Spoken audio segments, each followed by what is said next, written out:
শ্রীলঙ্কার বিপক্ষে স্বস্তির জয়ে নির্ভার বাংলাদেশ ক্রিকেট দল। দীর্ঘদিন পর শান্তিতে রাতে ঘুমাতে পেরেছেন বাংলাদেশ ক্রিকেট দল। তবে বাংলাদেশের এই জয়ে ম্যান অব দ্য ম্যাচ নিয়ে কিছুটা বিতর্কে জড়িয়েছেন দর্শক এবং ক্রিকেট বিশ্লেষকরা। বাংলাদেশ ক্রিকেটের খুব কঠিন সময়ে এসেছে এই জয়। যুক্তরাষ্ট্রের কাছে সিরিজ হারায় খুব বাজেভাবে সমালোচিত হয়েছেন ক্রিকেটাররা। লাল সবুজ দলের ক্রিকেট প্রেমী এবং সমালোচকদের তীর্যক মন্তব্য ক্ষতবিক্ষত হয়েছে ক্রিকেট দল। সেখানে নির্বাচক, টিম ম্যানেজমেন্ট এবং বোর্ডও বাদ যায়নি। তবে সকল সমালোচনাকে পেছনে ফেলে জয় দিয়ে বিশ্বকাপ মিশন শুরু করেছে টাইগাররা। এতে 2007 সালের পর টি-20 বিশ্বকাপে পরবর্তী রাউন্ডে খেলার সম্ভাবনা উজ্জ্বল হচ্ছে বাংলাদেশের। এখন নেদারল্যান্ড এবং নেপালকে হারালেই সেই লক্ষ্য পূরণ হবে। কঠিন সময় এবং চাপের মুখে দারুণ এক জয়ে দলের বেশ কয়েকজন দারুণ পারফর্ম করেছেন।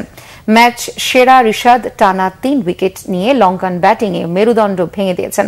মূলত তার বোলিং নৈপুণ্যে শ্রীলঙ্কার রানের গতি চেপে ধরতে পেরেছে টাইগাররা।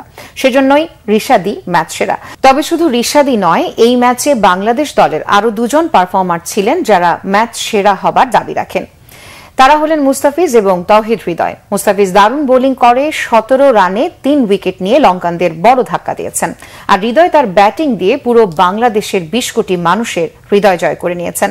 তার 20 বলে 4 ছক্কায় 40 রানের ইনিংসে জয়ের ভিত পেয়েছে লাল সবুজের দেশ।